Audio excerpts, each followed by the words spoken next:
Assalamualaikum dan selamat sejahtera. Kami daripada kumpulan 1 yang menjalankan tugasan ternakan ikan.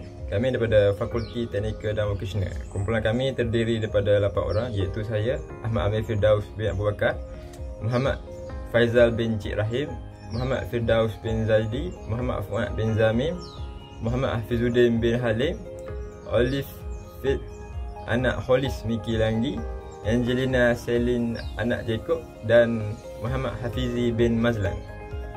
Assalamualaikum warahmatullahi wabarakatuh.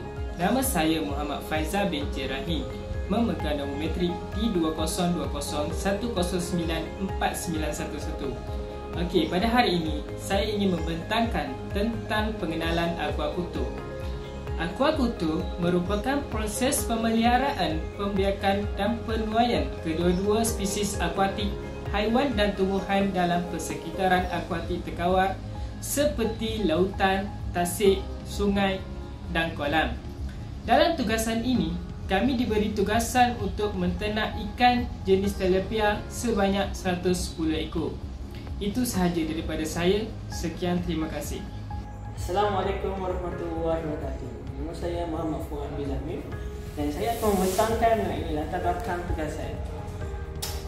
Pada 16 Mei, kami diberikan tugas untuk menternak ikan tilapia merah sebanyak 110 ekor.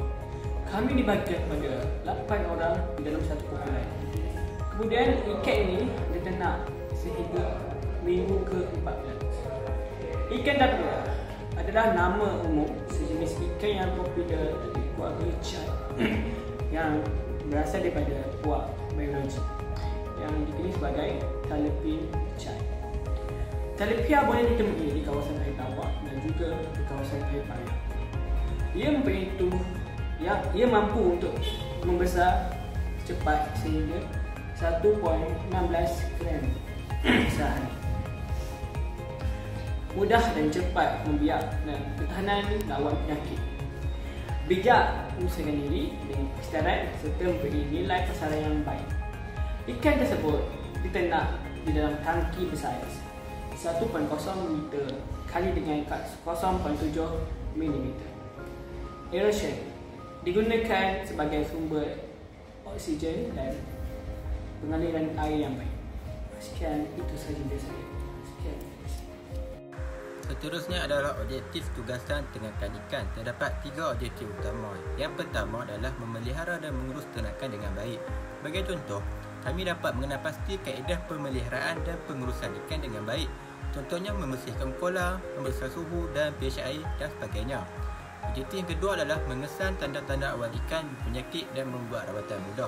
Contohnya, ikan berpenyakit atau terkena serangan parasit akan menunjukkan sifat kelainan daripada ikan yang lain, seperti tidak mahu bergerak, tidak mahu makan, terapung dan sebagainya. Jadi, ikan tersebut akan dibuang supaya tidak menjangkiti ikan lain. Hal ini supaya untuk mengelakkan jangkitan pada ikan lain juga. Objektif yang terakhir dan ketiga adalah menyediakan perumahan, makanan dan peralatan untuk ternakan aquaculture. Contohnya, makanan disediakan mengikut keperluan ikan dan pelbagai peralatan digunakan selama penjagaan ikan, seperti contoh menggunakan penyekat suhu dan pH bagi memeriksa suhu dan pH air.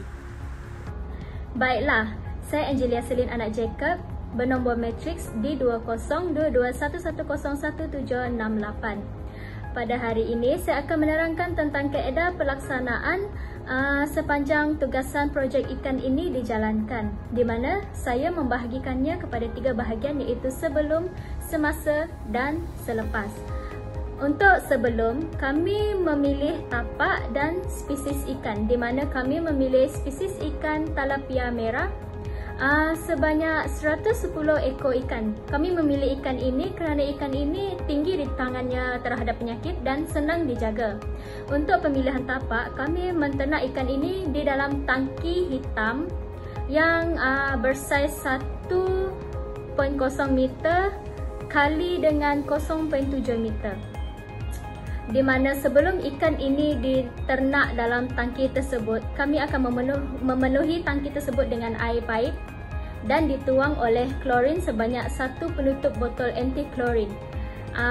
Air yang telah dituang oleh anti-klorin tersebut hendaklah dibiarkan selama 2 hari atau lebih untuk mengelakkan klorin pada air paip itu ada dalam ikan tu yang boleh menyebabkan ikan itu mati secara perlahan-lahan. Selepas itu adalah pembersihan tapak. Pembersihan tapak ini adalah kami mencuci tapak tersebut, kami membuang segala lumut, mencuci tangki hitam tersebut dengan bersih supaya kotoran seperti telur katak ataupun kulat-kulat tiada dalam tangki tersebut, di mana kulat-kulat itu atau telur katak itu boleh menyebabkan ketidakbersihan kepada ikan itu nanti. Bagi semasa pula, kami melakukan quality control, di mana kami akan memeriksa ikan-ikan yang telah kami terima. Jika terdapat sebarang masalah seperti jangkitan penyakit ataupun ada yang telah mati.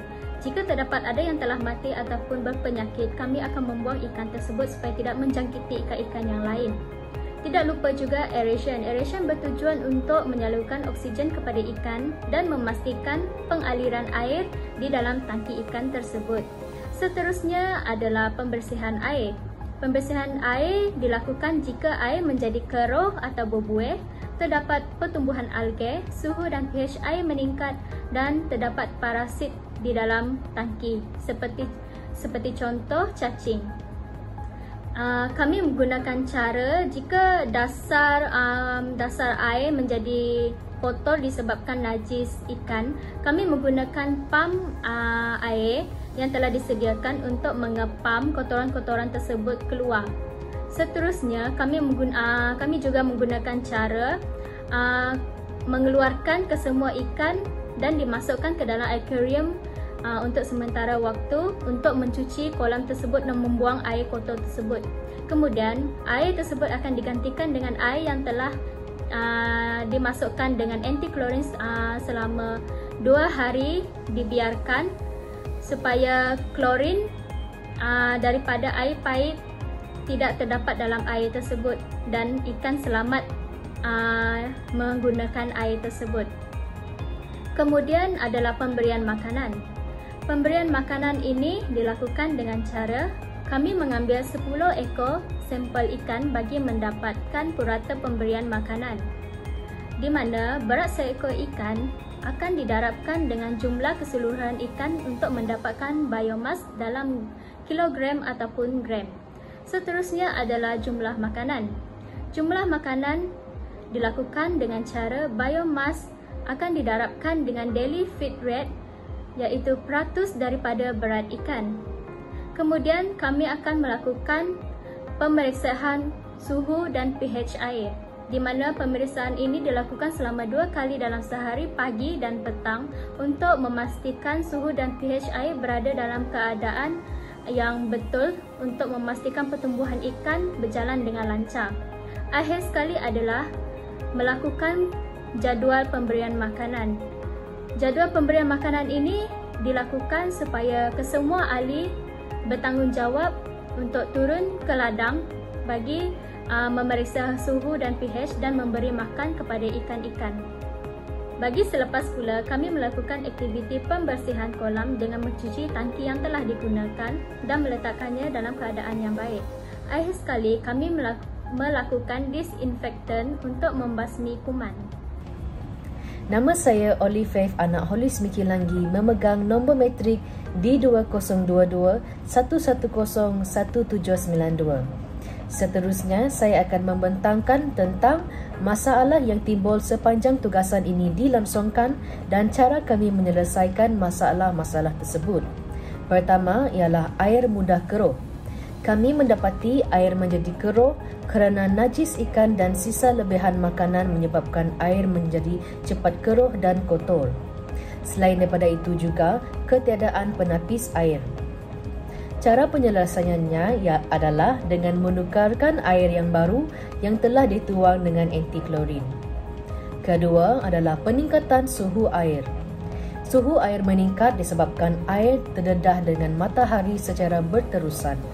Cara penyelesaiannya adalah tutup tangki separuh dengan menggunakan penutup tangki supaya ikan dapat dilindungi daripada pancaran matahari. Ketiga adalah peningkatan pH air. Peningkatan pH air menyebabkan tumbesaran ikan terhenti kerana ketiadaan selera makanan. Cara penyelesaiannya adalah dengan menukarkan air yang telah dituang dengan antiklorin. Keempat adalah buih yang banyak di permukaan air. Buih ini terjadi disebabkan oleh pembersihan yang tidak teratur. Cara penyelesaiannya ialah dengan membersih air secara teratur, kerap dan sistematik. Saya Muhammad Hafizuddin bin Halim akan menerangkan tentang hasil dan juga impak semasa kami menjalankan tugasan ini. Yang pertama ialah memperoleh ilmu dalam peternakan ikan tilapia.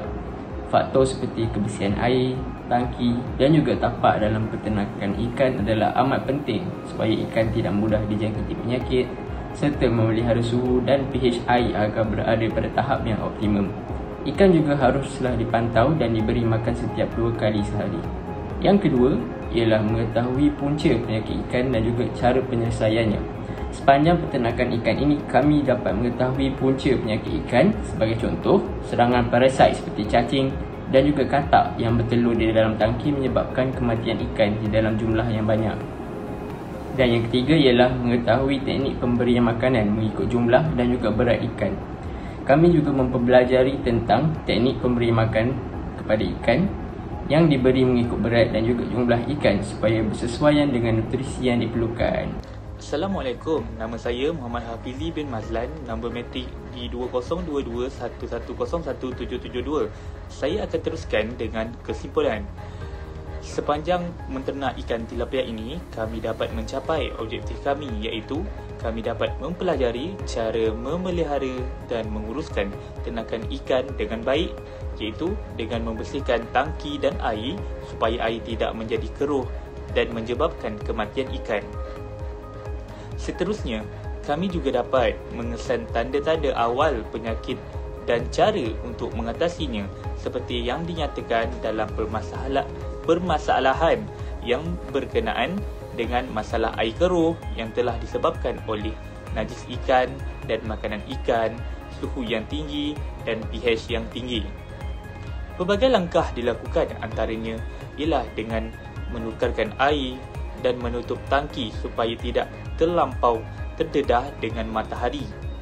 Akhir sekali, kami juga berjaya berganding bahu dan bekerjasama dalam menjayakan projek ternakan ikan tilapia ini dari awal hingga ke akhir. Kami berharap agar ilmu dan pengetahuan yang kami perolehi sepanjang projek ini dapat diguna pakai pada masa akan datang. Sekian itu sahaja daripada kami. Terima kasih.